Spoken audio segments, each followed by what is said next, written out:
light of this growing evidence, including, I guess, yesterday or the day before, arrests in Texas of voter harvesting and various fraud issues, are you all going to be addressing any of that? We're seeing it in basically every battleground state that there's some version of this happening.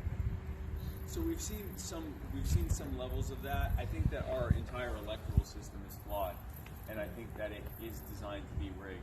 We didn't have to hear about voter fraud to know that our system is rigged. So, for example, why are we voting one day on a Tuesday? Does anyone know? Raise your hands if you know why we vote. Do you know why we vote? Yeah, because years ago when we were all farmers and all of that, basically everybody had to travel the day on Monday to get to the ballot boxes to cast their ballot. Yeah, so for those who couldn't hear, it hasn't changed. Back when this country was mostly an agrarian country, and there were only a handful of places in the state, usually the capital, where you could vote, everyone went to church on Sunday and then would then travel the day or two it took to get to the capital, and then they'd vote that day, and then they'd go back home. That made sense when there were several 100,000 of us spread across the country, and we were mostly Christian and farmers.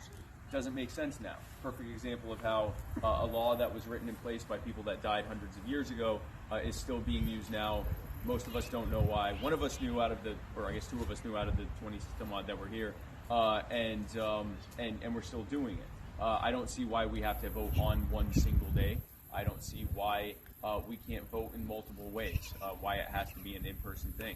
I think that mail-in voting and other forms of voting actually benefit third parties, because it's the difference between someone walking into a booth, knowing that there's however many dozen or 100 people behind them, waiting for them to get out of the booth, and they're looking very quickly at the names, they just want to get out of there, and they see names that they recognize and a bunch of other names they don't recognize. They have absolutely no time to do any research.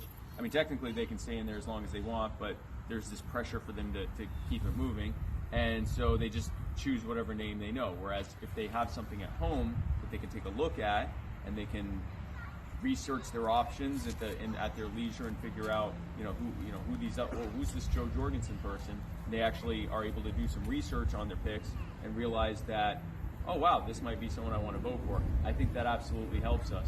In terms of voter fraud, I think if there's widespread massive voter fraud that's happening, we certainly have to address that.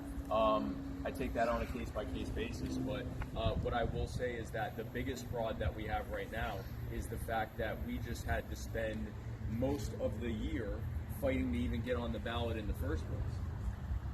We had to spend, I don't know how many, hundreds of thousands of dollars, not to mention countless hours of folks like y'all out knocking on doors during a pandemic where we're told to stay home and stay away from each other as much as possible, but also you have to go out and get hundreds of thousands of signatures to even get on the ballot. That to me is the biggest fraud of all. So, thank you.